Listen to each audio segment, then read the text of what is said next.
কোরআনের বিজয় বাংলাদেশে হবেই। মনোযোগ আছে আপনাদের? একটু মনে রাখবেন, কথাটা মনে রাখবেন। কোরআনের বিজয় বাংলাদেশে হবেই। মাহফিলটা হওয়ার কথা ছিল জুমাবার, হয়েছে আজকে কি বার? মঙ্গলবার। সেম কোরআনের বিজয় হবেই। হয় 2026-এ হবে, না হয় 30-এ হবে, না হয় 40-এ হবে, কিন্তু কোরআনের বিজয় যে হবে এতে কোনো সন্দেহ নেই। নাম্বার 2, কোরআনের বিজয় হবে হয় আমাকে নিয়ে অথবা আমাকে ছাড়া। মনোযোগ দেন, বলেন আমাকে নিয়ে অথবা আমাকে ছাড়া। এখন আমাকে নিয়ে বিজয় হওয়া দরকার না আমাকে ছাড়া বিজয় হওয়া দরকার? সিদ্ধান্ত আপনার, সিদ্ধান্ত আপনার। হুয়াল্লাযী আরসালা রাসূলাহু বিল হুদা ওয়া দীনিল হক লিইয়ুযহিরাহু আলাদ দীনি কুল্লি। নবী আপনাকে হেদায়েতের বাণী সহ পৃথিবীতে পাঠিয়েছি। দুনিয়াতে যত বিধান আছে সমস্ত বিধানের উপরে আপনি দ্বীনকে বিজয় করবেন। কোরআনের কথাই তো আমরা বলি, কোরআনের কাজই তো আমরা করব। এজন্যই আমাদেরকে দায়িত্ব দিয়ে দুনিয়াতে পাঠিয়েছেন কে? মনে করেন বাংলাদেশে 20 কোটি মানুষ আছে। কয় কোটি? 20 কোটির মধ্যে 19 কোটি 99,99,999 কোরআন মানে না। কিন্তু একটা লোকে কোরআন মানে, আপনি বলেন তো কোরআনের মর্যাদা কি কমে যাবে? আদৌ কি সম্ভব? সম্ভব না। আমি যদি কোরআনের খেদমত না করি, আমি যদি কোরআনকে ভালো না বাসি, আমি যদি কোরআনের কথা না বলি, আমি যদি আমার ছেলে মেয়েকে কোরআন না পড়াই, কোরআনের কি ক্ষতি আপনি বলেন তো? কোরআনের কোনো ক্ষতি আছে?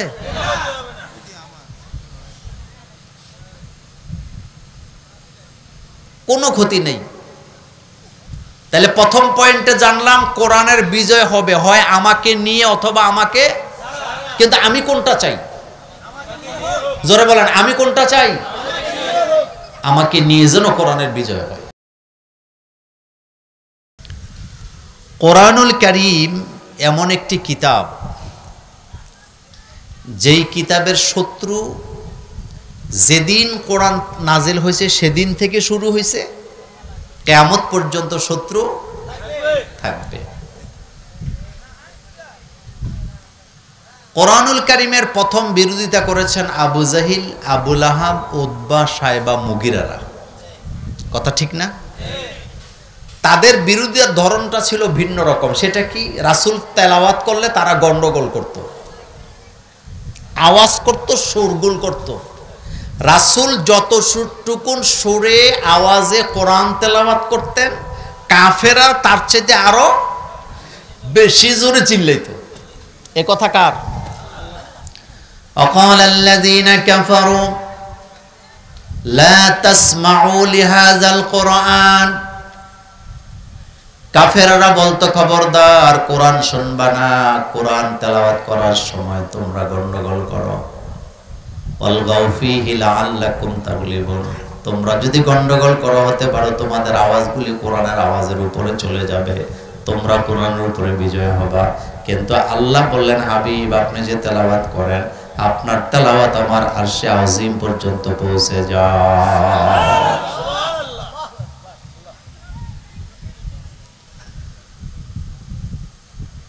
মক্কায় রাসূল জন্ম নিলেন, 40 বছর পর্যন্ত কোনো শত্রু ছিল না। যেদিন হেরা গুহা থেকে তিনি কোরআন নিয়ে কুরাইশদের সম্প্রদায়ের কাছে গেলেন অথবা মক্কাবাসীর কাছে গেলেন, এখন শত্রু আছে না নাই? এখন কই মুহাম্মদকে কথা বলতে দেওয়া যাবে না। 3টা শর্ত দিছে তারা। 1 নাম্বার শর্ত দিছে হয় মুহাম্মদকে দেশ থেকে বের করে দাও, 2 নম্বরে তারা বলছে জেলখানায় ঢুকায় দাও, 3 নম্বরে তারা বলেছে অথবা মুহাম্মদকে হত্যা করো। আল্লাহ বলেন, হাবিব তারা যত ষড়যন্ত্র করুক না কেন, একটা ষড়যন্ত্র আমি তাদেরকে বিজয় লাভ করতে দেই নাই। কারণ আমি আপনাকে হেদায়েত সহকারে দুনিয়াতে পাঠাইছি, আপনি আমার দিনকে সমস্ত দিনের উপরে বিজয় করে দেওয়ার জন্য। শুনেন, কারণ আমরা ঘোষণা দিয়েছি লা ইলাহা ইল্লাল্লাহু মুহাম্মাদুর রাসূলুল্লাহ সাল্লাল্লাহু আলাইহি ওয়াসাল্লাম। 2 নম্বর কথা, আপনি মুসলমানের ঘরে যেহেতু জন্ম নিয়েছেন অথবা নিজেকে যেহেতু মুসলমান দাবি করেন, আপনি ইচ্ছাই হোক অনিচ্ছাই হোক কোরআন পড়াই লাগবে। কোরআন না পড়ে আপনার কোনো গতি নেই। কোরআনের আইন মানলেও আপনাকে কোরআন পড়া লাগবে, কোরআনের আইন না মানলেও আপনাকে কোরআন পড়া লাগবে। একটা লোক বলল আমি কোরআনের আইন মানি না, ওকে মানলেন না, ঠিক আছে, কিন্তু বাপের জন্য যখন দোয়া করতে যাবে তখন কিসের তেলাওয়াত? কথা কয় না, কিসের তেলাওয়াত? রব্বির হামহুমা কামা রব্বায়ানি সগীরা। একটা লোক কোরআনের আইন মানে না, কিন্তু আল্লাহর কাছে ক্ষমা চাইতে হলে কোরআনের তেলাওয়াত লাগে কি লাগে না? রব্বানা যালামনা, পড়েন সবাই, রব্বানা যালামনা আনফুসানা ওয়া ইল্লাম তাগফির লানা ওয়া তারহামনা লানাকুনান্না মিনাল খাসিরিন। কোরআন ছাড়া আমাদের কোনো গতি নাই, কোরআন ছাড়া কোনো গতি নাই। সেজন্য আল্লাহ আল্লাহ রাসূলের চেয়ে বেশি পণ্ডিত হওয়া উচিত না, বেশি পণ্ডিত হওয়া উচিত না। আচ্ছা, এবার একটা প্রশ্নের জবাব দেন তো, পৃথিবীতে যত নবীর আগমন ঘটছে কোন নবী কি শিল্পী ছিলেন? বলেন বলেন, শিল্পী ছিলেন? গায়ক ছিলেন? নায়ক ছিলেন?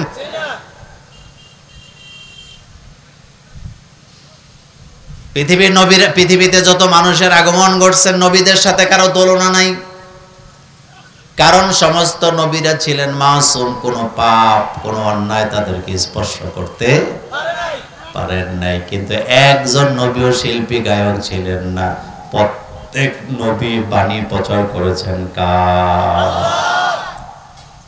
হযরত ইব্রাহিম আলাইহিস সালাম তার বাবার কাছে যায় বলতেছে, ইয়া আবাতি লিমা তা'বুদু মা লা ইয়াসমাউ ওয়া লা ইউবসিরু ওয়া লা ইউগনি আনকা শাইআ।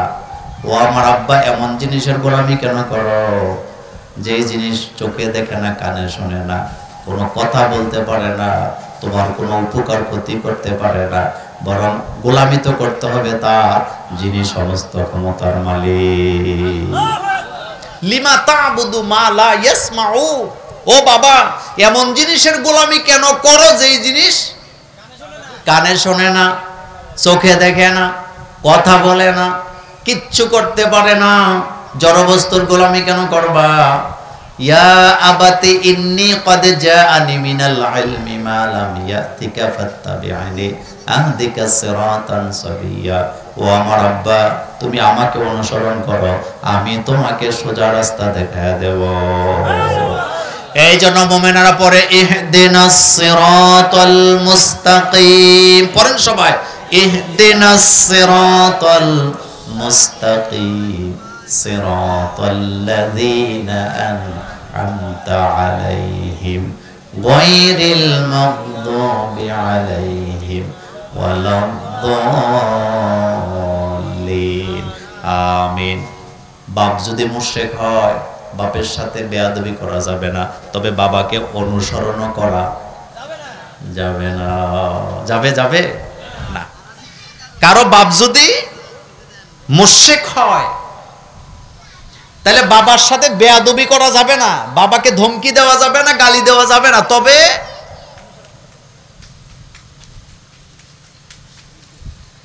বাবাকে ত্যাগ করা যাবে না।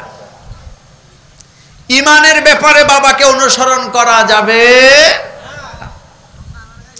রাসূল কারীম সাল্লাল্লাহু আলাইহি সাল্লাম বলেছেন, ইন্নামাত তাআতু ফিল মা'রুফ, ইত্তেবা হয় শুধুমাত্র ভালো কাজের ব্যাপারে, অনুসরণ হয় শুধু নেক কাজের ব্যাপারে, অন্যায় কাজে অনুসরণ করা যাবে না। কেউ নামাজ পড়ে তাকে দেখে নামাজ পড়া যাবে, কেউ ভালো কাজের আদেশ করে তাকে দেখে ভালো কাজের আদেশ করা যাবে, কিন্তু কেউ নেশা করে, জুয়া খেলে, এইটা দেখা দেখা অনুসরণ করার কোনো সুযোগ নাই, কোনো সুযোগ নেই। অনেক সময় আমরা বলি যে সারা দুনিয়ার মানুষই তো এগুলো করে, আমি করলে সমস্যা কি, এরকম বলে কিনা? অথচ আল্লাহ বলছেন লা ইয়াগুররান্নাকা তাকাল্লুবুল্লাযিনা ফিল বিলাদ। আল্লাহ পাক বললেন খবরদার ও নবী, দুনিয়ার মানুষেরা কি করে আপনি সেটা দেখার দরকার নাই, আপনি তো তাই করবেন, আপনার রব আপনাকে যা করতে বলেছে। দুনিয়ার কত হাজার মানুষ, কত কোটি মানুষ আল্লাহর কোরআনের আইনের বিরোধিতা করে, আমার জানার দরকার নাই।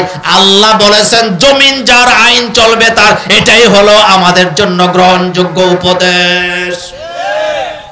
কোন নেতা কি বলছে আমার জানার দরকার নাই, কোন ব্যক্তি কি বলছে আমার জানার কোনো প্রয়োজন নেই। আমি তো নেব সেটা আমার আল্লাহ বলেছেন যেটা। আমি আপনার কথা চলবো নাকি? আমি চলবো কার কথায়?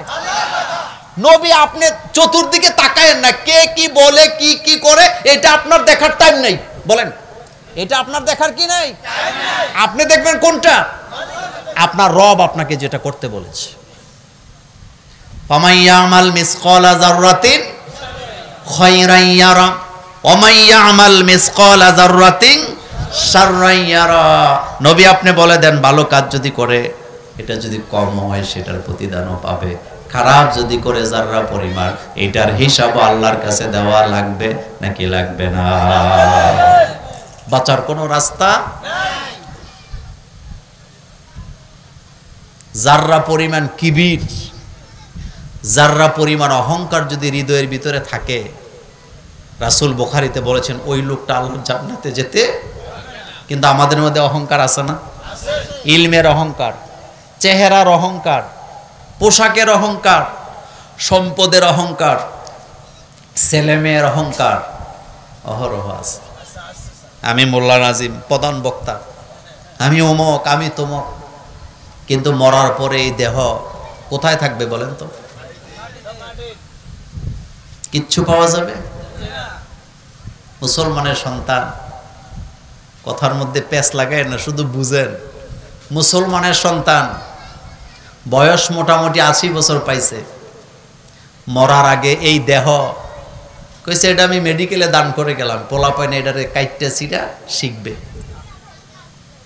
অথচ তার কপালে জানাজাও হইল না, তার কপালে দোয়াও হইল না, কাফন দাপনও হইল না, গোসলও হইল না। এই জীবনের কোনো দাম আছে বলেন তো?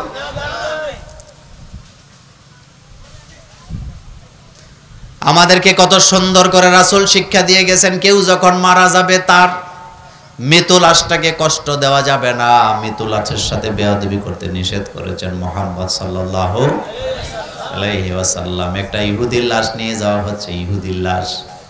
রাহমাতুল লিল আলামিন দাঁড়ালেন, সাহাবায়ে কেরাম বললেন রাসূল আপনি দাঁড়ালেন, এটা তো ইহুদির লাশ। আল্লাহর নবী বললেন আমি তো ইহুদি দেখে দাঁড়াই নাই, আদম সন্তান হিসেবে দাঁড়ায়া সম্মান দিলাম। আল্লাহু আকবার বলেন। কি সন্তান হিসেবে সম্মান দিলাম? আদম সন্তান হিসেবে সম্মান দিলাম। সুবহানাল্লাহ। এই ছিল মুহাম্মাদুর রাসূলুল্লাহ। এটা আমার নবীর আদর্শ। মরার আগে বলে গেছে আমার লাশ মেডিকেলে দিয়ে দিবা, তো জানাজাও হইল না, গোসলও হইল না, কাফন দাপনও হইল না। এরকমের জীবন আপনারা চান? আমরা চাই? মানুষ যখন মারা যাবে, মুমিনরা যখন মারা যায়, তখন আমরা কি বলি? ইন্না লিল্লাহি ওয়া ইন্না ইলাইহি রাজিউন। হাদিসে আসছে রাসূল বলছেন মরা লাশের কষ্ট দিও না, কারণ তোমরা যেমন ব্যথা পাও মরা লাশও তেমন ব্যথা পায়। তোমরা কে কি করো, কোথায় কান্নাকাটি করো, সব মরা লাশ বুঝতে পারে, কিন্তু পার্থক্য হলো তোমরা বলতে পারো, তারা বলতে পারে না। সই হাদিস। এই যে আমি মারা গেলাম, আপনি মারা গেলেন, মরার পরে আপনি সবকিছু দেখবেন। কারা আপনার জন্য কবর খুঁড়তেছে, কারা আপনার জন্য সাদা কাফনের কাপড় আনতেছে, কে আপনাকে গোসল দিচ্ছেন, কে আপনাকে কবরে নামাচ্ছেন, সব আপনি দেখবেন। কিন্তু পার্থক্য হলো আপনি বলতে পারবেন না। বলার কোনো সুযোগ থাকবে না।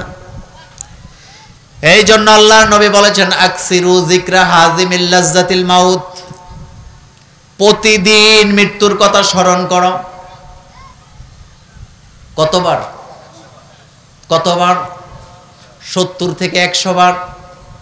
আকসিরু যিকরা, রাসূল বলেছেন বেশি বেশি করে মৃত্যুর কথা স্মরণ করো।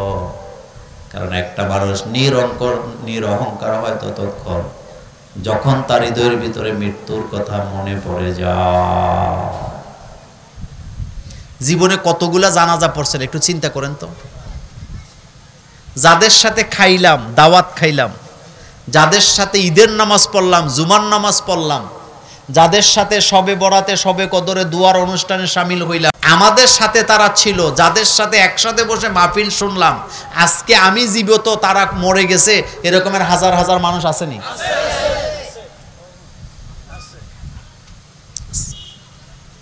গত কিছুদিন আগে একজন হাই স্কুলের হেডমাস্টার ছিলেন, তিনি, ওনার সাথে এমনও দিন গেছে একটানা 3 ঘন্টা বসে বসে কথা বলছি, একসাথে ছিলাম। তো রাত্রেবেলা আমি তো মোবাইল সাইলেন্ট করে দিই ঘুমের আগে, ওই দিন আর সাইলেন্ট করি নাই। রাতের 2টা বাজে কল আসছে ঢাকা থেকে। ওনার বাগিনা ফোন দিয়ে বলতেছে, হুজুর মামা মারা গেছে। মামা বলে গেছে জানাজা আপনাকে দিতে হবে। মামা বলে গেছে লাশ প্রয়োজনে 2-3 দিন থাকবে, তবুও জানাজা মোল্লা নাজিম দিবে। এটা অহংকারের জন্য বলি না। যেই লোকটার সাথে আমি 3 ঘন্টা বসে বসে কথা বলতাম, যেই লোকটা আমার বাসায় আসলে একসাথে বসে চা খাইতাম, উত্তপ্ত রোদের মধ্যে ঈদগার মধ্যে দাঁড়াইয়া তার জানাজা পড়ে আসলাম। আমার সাথে যেই লোকটা বসতো কথা বলতো, সে মরে গেছে, আমি জীবিত। তারা আমার মধ্যে পার্থক্য হলো আমি বলতে পারি, সে বলতে পারে না। রাসূল বলেছেন তোমরা যখন মৃত মানুষের কবরের পাশ দিয়ে হেঁটে যাও, তারা বুঝে। এজন্য আমাদের দায়িত্ব হলো মা বাপ দাদা দাদির কবরের পাশে গেলে কি দিবেন? কথা কয় না, কি দিবেন? সালাম দিবেন। 2 রকমের বর্ণনা হাদিসে আসছে। কোন কোন ওলামায়ে কেরাম বলেছেন তাদেরকে জানিয়ে দেওয়া হয় যে ওমকে তোমাকে সালাম দিছে। কোন কোন বর্ণনা আসছে তারা বুঝতে পারে কে তাকে সালাম দিয়েছে। কপাল পোড়া অনেক ছেলে মেয়ে আছে, কপাল পোড়া অনেক ছেলে মেয়ে আছে, বাপ মা মরে গেছে 20 বছর হইছে, একদিনও আব্বা আম্মার কবরের পাশে যেতে পারেনি। আসেনি? আসেনি? এই জন্য আল্লাহ পাক বলছেন মা বাপের সাথে বেয়াদবি করা চলবে না। ওয়া ক্বাদা রাব্বুকা আল্লা তা'বুদু ইল্লা ইয়্যাহু ওয়া বিল ওয়ালিদাইনি ইহসানা। তোমার রবের পক্ষ থেকে চূড়ান্ত রায় লেখা হয়েছে। ওয়া ক্বাদা রাব্বুকা, ক্বাদা শব্দের বাংলা অর্থ হলো যিনি রায় লিখেন, বিচার যিনি করেন, রায় যিনি দেন, তার নাম বলা হয় কাজী। কি বলা হয়? কাজী মানে যে বিয়ে পড়ায় সে না, কাজী মানে হলো বিচারক। বলেন কাজী মানে কি? তা আল্লাহও কাজী, এটা আল্লাহর একটা সিফত। কাজী এটা কার সিফত? ওয়া ক্বাদা রাব্বুকা আল্লা তা'বুদু ইল্লা ইয়্যাহু ওয়া বিল ওয়ালিদাইনি ইহসানা। আল্লাহর একটা সিফত হলো কাজী, তিনি রায় পেশ করেছেন। আল্লাহ বলেছেন আমার গোলামি করার পরে 2 নাম্বার কাজী হলো মা বাপের হক আদায় করা। আব্বা আম্মার হক আদায় করবা না যারা, জান্নাতে যেতে পারবা না তারা। হুমা জান্নাতুকা ওয়া নারুকা, এই 2টা তোমার জান্নাত, এই 2টা তোমার জাহান্নাম। এক ব্যাপারে লম্বা কথা বলবো না, একটা উদাহরণ দিয়ে খেয়াল করেন। কাবা ঘরের ইমামরা সবচেয়ে সম্মানিত পৃথিবীতে বর্তমানে। কাবার ইমামকে এই জায়গায় দাঁড়া করান, আর আপনার আব্বা কৃষিকাজ করে খায়, আপনার আব্বাকে পাশে দাঁড়া করান। কাবার ইমাম যতটা সম্মানিত হোক না কেন, কাবার ইমামের কাছে আপনার জান্নাত নাই, কিন্তু আপনার আব্বা হোক কৃষক, তার কাছে আপনার জান্নাত আছে না? না। পৃথিবীর প্রভাবশালী কোন নারী যাকে দুনিয়ার সবাই চিনে, এমন নারীকে এক জায়গায় দাঁড়া করান, তার কাছে আপনার জান্নাত নাই। কিন্তু আপনার মা কারো বাড়িতে কাজ করে খায়, লেখাপড়া জানে না, ওনার পায়ের নিচেই আপনার জান্নাত আছে না? এই জায়গাতে আমরা সবাই যেন দুর্বল। মা বাপের সাথে বেয়াদবি করে, আছে না? করবেন না। মা বাপের চোখের দিকে তাকায় কখনো কথা বলবেন না। হযরত ইব্রাহিম আলাইহিস সালাম বাপের সাথে তার কোনোটাই মিলে না, এরপরেও বাপের জন্য ক্ষমা চায় কার কাছে? আল্লাহ বলছে আপনি নবী, আপনি একজন মুশরিকের জন্য ক্ষমা চাইতে পারেন না, কিন্তু ইব্রাহিম আলাইহিস সালাম ক্ষমা চাইছেন, বাপের জন্য দোয়া করছে, আল্লাহ তুমি আমার আব্বা আম্মাকে ক্ষমা করে দাও। আল্লাহ বলছেন একজন নবী হইয়া আপনি আপনার মুশরিক মা বাবার জন্য দোয়া করতে পারেন না। কিন্তু আমাদের মা বাপ তো মুশরিক নয়, আমাদের আব্বা আম্মা তো মুমিন, সেজন্য আমাদের জন্য দোয়া আছে না নাই? পড়েন রব্বির হামহুমা কামা রব্বায়ানি সগীরা। পৃথিবীর অনেক দেশ আছে মা বাবার খেদমত করে না, কিন্তু কোরআনের আইন যদি বাংলাদেশে চালু হইতো, আব্বা আম্মার খেদমত করতো না যারা, জেল খাটা লাগতো, বাধ্য আপনি। আপনি কি? আপনি বাধ্য। আপনি মা বাপের কথা, মা বাপের গোলামি করতে আপনি বাধ্য। এটাই আমাদের জন্য দিয়েছেন কে? আল্লাহ পাক। এখন আমরা জানবো কোরআনটা আসলে আমাদের জন্য কতটা জরুরি। দেখেন কোরআন আমাদের জন্য কতটা জরুরি। কয়েকদিন আগে দেখলাম একটা প্রাইভেট ইউনিভার্সিটির একটা ছেলে তার বন্ধুদের সামনে কোরআনকে জুতা দিয়ে আঘাত করতেছে। মানে এই যে কোরআন, এই যে কাগজের কোরআন, মনোযোগ আছে আপনাদের? এটা কি?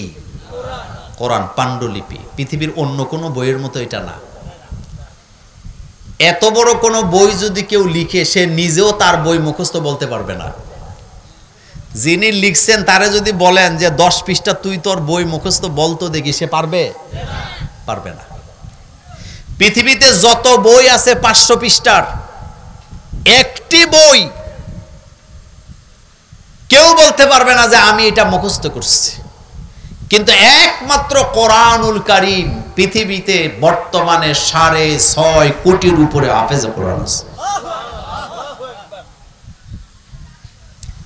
মনে করেন পৃথিবীতে যত কাগজের কোরআন আছে সবগুলা জ্বালায় দিল, সব জ্বালায় ফেললো, কোরআনের ক্ষতি হবে? কারণ কোরআন আল্লাহ সংরক্ষণ করছে কোন জায়গায়? এখানেই শেষ না। পৃথিবী যত হাফেজ আছে সব হাফেজ যদি জ্বালায় দেয় তাও কি কোরআনের ক্ষতি হবে? কারণ কোরআনকে আল্লাহ এমন এক জায়গায় লিখে রাখছে যেখানে মানুষ জীবনও যেতে পারবে না। ওই জায়গাটার নাম কি? বাল হুয়া, পড়েন বাল হুয়া কুরআনুম মাজিদুন ফি লাওহিম মাহফুজ। একটা মজার কথা বলি, আমরা যেই গ্রহে বাস করি এই গ্রহের নাম হলো পৃথিবী। পৃথিবী থেকে বিভিন্ন গ্রহে মানুষ, বিজ্ঞানীরা চেষ্টা করতেছে জানার জন্য কি কি আছে, কিন্তু আমি আপনাদেরকে আজকে বলে দিয়ে যাই মহাকাশের ব্যাপারে। পৃথিবীতে বসে বিজ্ঞানীরা যতগুলা ধারণা দেয় 99.9% ভুল, বাকি 1% সত্য হইতে পারে, মিথ্যা হতে পারে। কারণ মহাবিশ্ব কত বড় আল্লাহ ছাড়া কেউ জানে না। একটা দৃষ্টান্ত দেই, আলোর গতি প্রতি সেকেন্ডে কত কিলোমিটার? কত মাইল? আলোর গতি 1,86,000 মাইল। মানে আলো প্রতি সেকেন্ডে চলে যায় 1 লক্ষ, মানে এক বলতে বলতে 1,86,000 মাইল চলে গেছে। চিন্তা করছেন আপনি? আর আমরা বাংলাদেশ থেকে সৌদি আরবে বিমানে যাই, লাগে 6.5 ঘন্টা। কথা কোন না কেন? কয় ঘন্টা? পৃথিবীর বিজ্ঞানীরা বলেছেন গ্যালাক্সিতে আল্লাহ পাক এমন এমন তারকা বানায় রাখছে, আলোর গতিতে যদি আপনি এই তারকার এক প্রান্ত থেকে আরেক প্রান্তে যেতে চান, সময় লাগবে 90,000 কোটি বছর। সুবহানাল্লাহর আস্তে কোন কত হাজার কোটি বছর? তাহলে মহাবিশ্বটা কত বড়, মহাবিশ্বটা কত বড়। মরিস বুখাইলি একটা বই লিখেছেন, কোরআন, বিজ্ঞান ও বাইবেল। এটা পড়বেন, ইন্টারনেট থেকে পাবেন, আপনি সার্চ দিলে। আমরা পাণ্ডুলিপি পড়েছি। সৌরজগৎটাই বিশ্বজগৎ নয়। এটা কত বড়, আল্লাহ ছাড়া কেউ জানে না। ইমাম বুখারী বলেছেন, এক এক জান্নাতীকে আল্লাহ 10 দুনিয়া সমান কি দিবে? জমি দিবে। 10 দুনিয়া। তো 10 দুনিয়া এটা বুঝে না, কারণ তখন তারা বলছে এটা কিভাবে সম্ভব, জান্নাত রাখছে কোথায়, জায়গা হবে কোথায়। এখন বিজ্ঞানীরা স্বীকার করেছেন যে এই পৃথিবীটা মহাবিশ্বের তুলনায় একটা বালির কণা সমানও না। মহাকাশ থেকে যখন নিচের দিক থেকে সৌরজগতের ছবি নেওয়া হয়, তখন পৃথিবীকে খুঁজে পাওয়া যায় না, এত ক্ষুদ্র। কিন্তু এই মহাবিশ্ব চালাচ্ছেন কে? এটা কখনো হেরফের হবে না। যেভাবে হাল তারা মিন ফুতুর, এ কথা কার?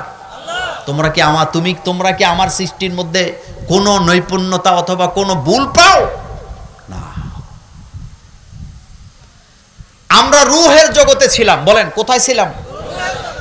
এখানে একটা রূহ আছে না, এটা এক জায়গায় সবার গুলা ছিল। সেদিন আল্লাহ পাক জিজ্ঞেস করেছিলেন, আলাস্তু বিরব্বিকুম, আমি কি তোমাদের প্রভু নই? ক্বালু বালা, সবাই এক বাক্যে বলেছিলেন, আল্লাহ আপনি আমাদের অবশ্যই প্রভু। রূহের জগৎ থেকে দুনিয়াতে আসলাম, একটা বডি পাইলাম, নাজ নেয়ামত পাওয়ার পরে আল্লাহর কথা এখন আর মনে নাই। কিন্তু এই জায়গা থেকে যখন কবরের দিকে যাব, এই বডি আবার হারানো লাগবে নাকি লাগবে না? আল্লাহ পাক বলছেন, মিনহা খলাকনাকুম, পড়েন সবাই, মিনহা খলাকনাকুম ওয়া ফিহা নুঈদুকুম ওয়া মিনহা নুখরিজুকুম তারাতান উখরা। পৃথিবীতে অসহায় কাপড় হলো সাদা কাফনের কাপড়।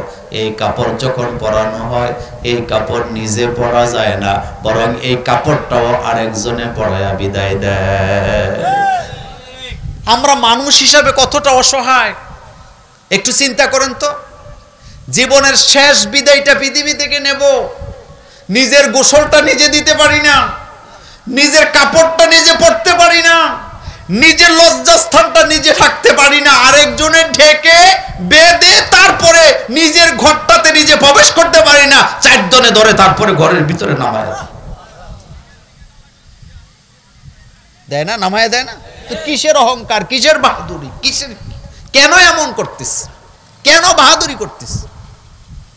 কেন মানুষের উপরে জুলুম করতিস? কেন নিজেকে এত ক্ষমতাবান মনে করছিস?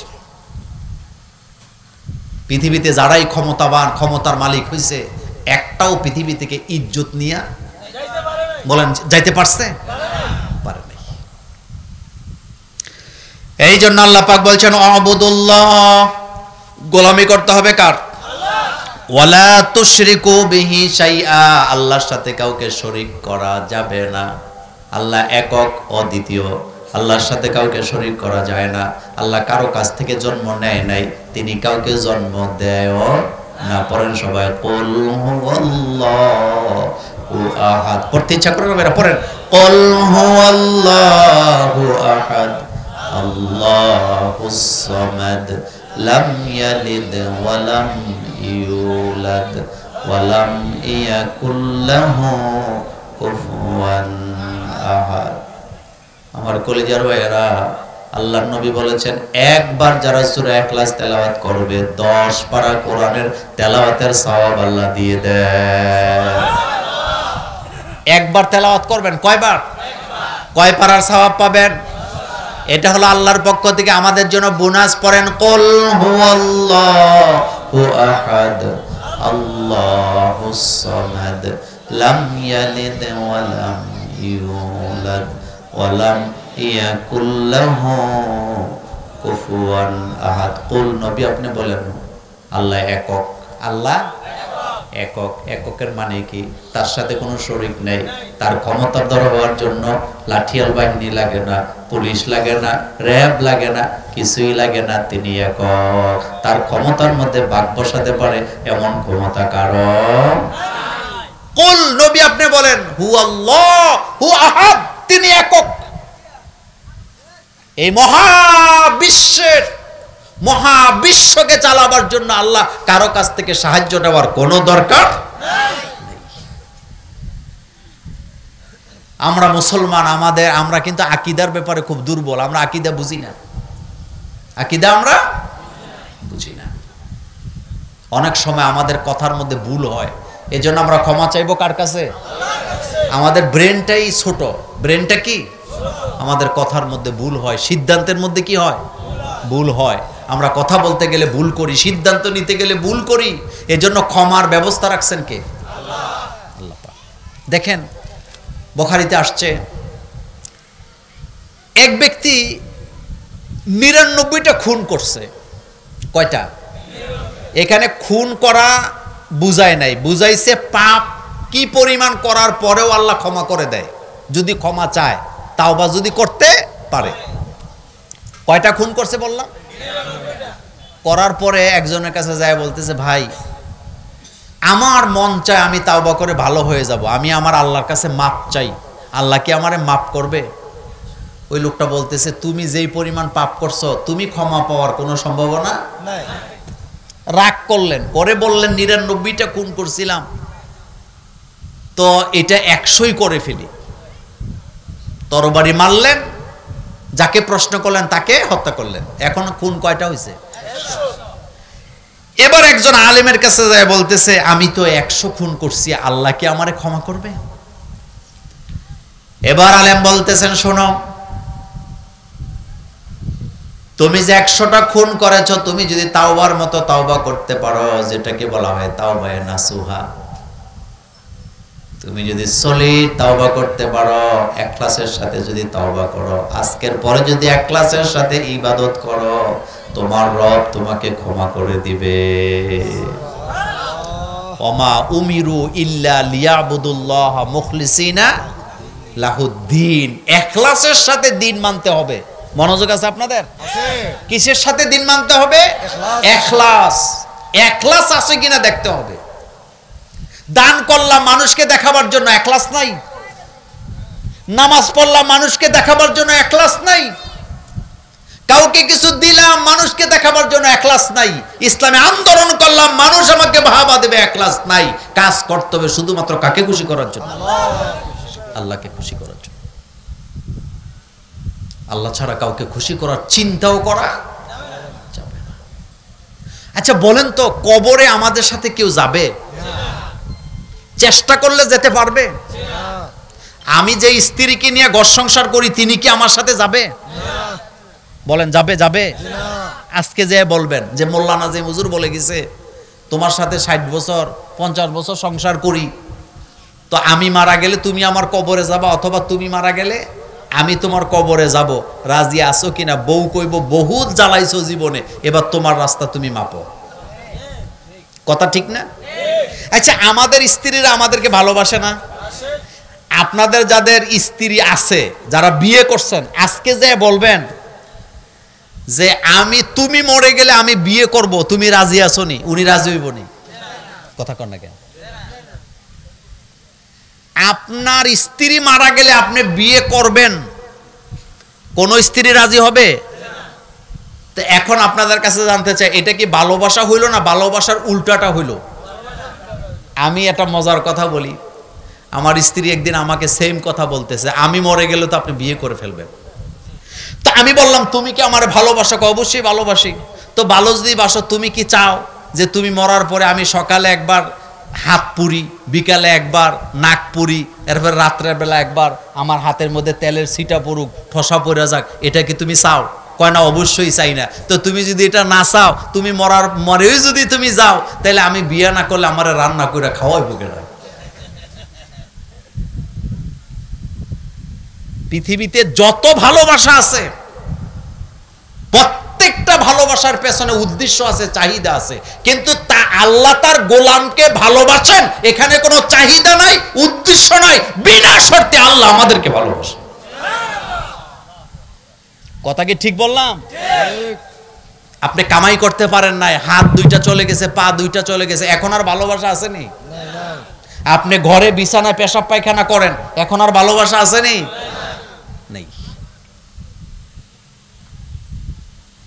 আপনি যতক্ষণ পর্যন্ত হুঙ্কার দিতে না পারবেন ততক্ষণ পর্যন্ত আপনার দলের কর্মীরাও আপনাকে পাত্তা দিবে না। কত দলের বড় বড় নেতা হসপিটালে মারা যায়, ঘরে পড়ে মারা যায়, কর্মীরা খবরও আসেনি।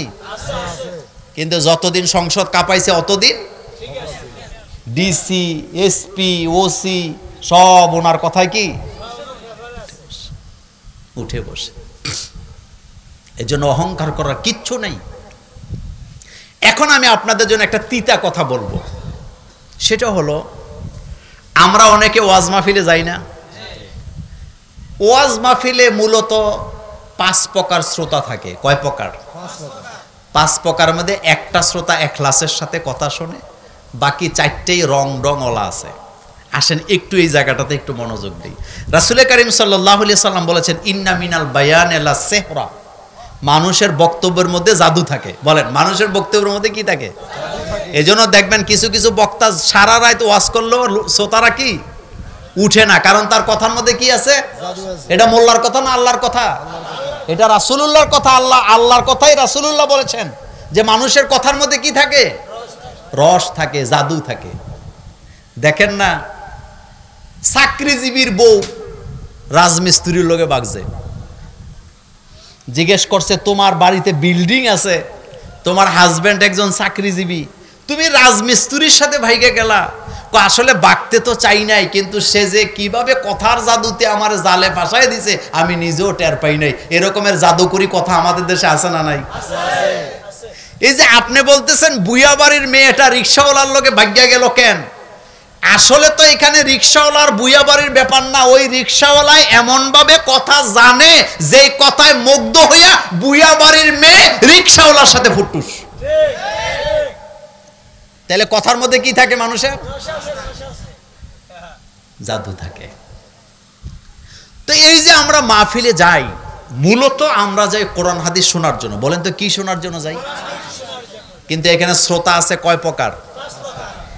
1 প্রকার শ্রোতা হলো আয়োজক, তারা আয়োজন করছে, থাকতে বাধ্য, না থাকে কোনো উপায় কি নাই। আচ্ছা বলেন তো এটা কি এখলাস হইল? হইল না। 2 নাম্বার, আরেক প্রকার শ্রোতা আছে, আসে মেহমান হিসাবে, মাহফিল কমিটি বাড়িতে খাওয়া দাওয়া কইরা চলে যায়। এরকম শ্রোতা বোধ আমাদের নোয়াখালী নাই। আসছে কিন্তু একেবারে দল বল নিয়ে আসছে, আসার পরে খাইতে গেছে, যাইয়া খাওয়া দাওয়া করছে, মাহফিল নিয়েও গল্প গুজব করছে, মাশাআল্লাহ অমুকে ভালো ওয়াজ করে, অমুকে এরকম করে, অমুকে এরকম করে, আবার হুজুররার মধ্যেই তো মিল নাই, কত রকমের কথা কয়, কালেকশন করে, এই করে এই করে, খাওয়া দাওয়া কইরা সাইরা কয় আমার অনেক ব্যস্ততা, মাহফিল শোনার সময় নাই। এরকমের শ্রোতাবোধ নোয়াখালী নেই।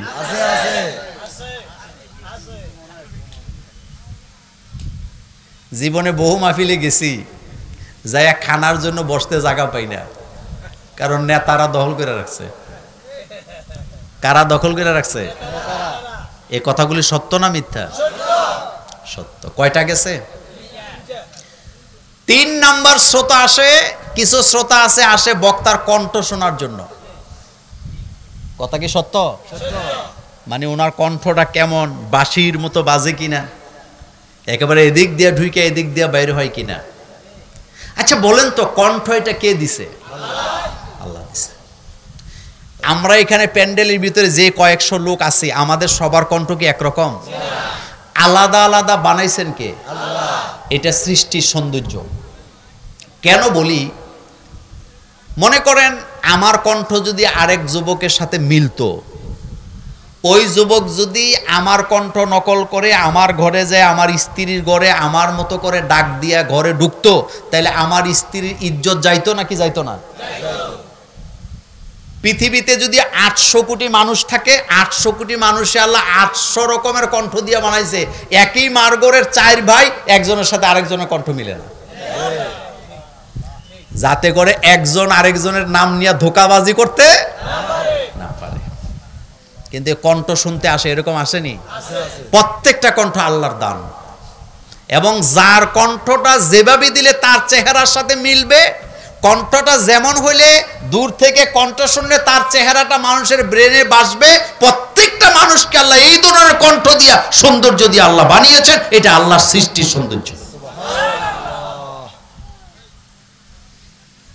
4 নাম্বার শ্রোতা হলো মাহফিল শুনে শেষ পর্যন্ত কিন্তু আমল করার কোনো নিয়ত নাই। আসেনি? আসেনি? এই 4টা বাতিল। এই 4টা কি? কিন্তু 5 নাম্বার সর্বশেষ, অমা উমিরু ইল্লা লিয়াবুদুল্লাহ মুখলিসিনা লাহুদ্দিন। উনি আসছে এই নিয়তে যতটুকু শুনবো আমল করার চেষ্টা করব, যতটুকু শুনবো আমল করার চেষ্টা করব। এই নিয়তে যারা মাহফিলে আসছেন, তিনি প্যান্ডেল থেকে বের হওয়ার আগে আল্লাহ তাকে মাসুম বানায় দিবে। তাদের জন্য ফেরেশতারা দোয়া করবে। কারা দোয়া করবে? ফেরেশতারা। আচ্ছা বলেন তো, শুধু শোনার নাম ঈমান না মানার নাম ঈমান? সামিয়ানা ও আতানা। বলেন সামিয়ানা ও আতানা গুফরানাক। আল্লাহ পাক বলেন যারা শুনলো আর মানলো, আমি বললাম যা ক্ষমা করে দিলাম। সেজন্য মাহফিলে যাব, লম্বা সময় ওয়াজের দরকার নাই, লম্বা কথার মধ্যে কোনো বারাকা কি? আচ্ছা কোরআন যে আল্লাহ নাজিল করছেন, লম্বা করে কখনো কি আল্লাহ কোরআন নাজিল করছেন? না, করে নাই। কোরআন কখনো 1 আয়াত, কখনো একটা ছোট্ট সূরা, কখনো 1 রুকু, কখনো 2 রুকু, যতটুকু বান্দা সহ্য করতে পারবে অতটুকু নাজিল করলেন কে? এবার একটা শেষ কথা বলবো আপনাদের জন্য, সেটা হলো মাদ্রাসায় স্কুলে ছেলে মেয়ে আছেন আমাদের, একটা কথা মনে রাখবেন, একটা বাচ্চা তার ব্রেন নিতে পারে আধা পৃষ্ঠা। কয় পৃষ্ঠা? আপনি পিডাইয়া কখনো তাকে 1 পৃষ্ঠা মুখস্থ করাবার চেষ্টা করবেন না। 2 নাম্বার, নাবালক বাচ্চা, যেই বাচ্চাটা মা ছাড়া বাপ ছাড়া থাকতে পারে না, তারে কখনো আপনি মাদ্রাসায় নিয়ে তালা দেওয়ার ব্যবস্থা করবেন না। গত কয়েকদিন আগে একটা দৃশ্য দেখে আমার চোখ থেকে দরদর করে পানি পড়ছে। সেটা কি?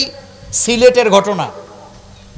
মাদ্রাসা চতুর্দিক থেকে তালাবদ্ধ, নাবালক বাচ্চা, এই যে এত বড়, এই বাচ্চাটা 3 তলা থেকে একটা এসির উপরে এসে বসে আছে এমন জায়গায়, বাচ্চাটা যদি হুচুট খেয়ে পড়ে যেত নিশ্চিত বাচ্চাটা মারা যেত। কথা ঠিক কি না?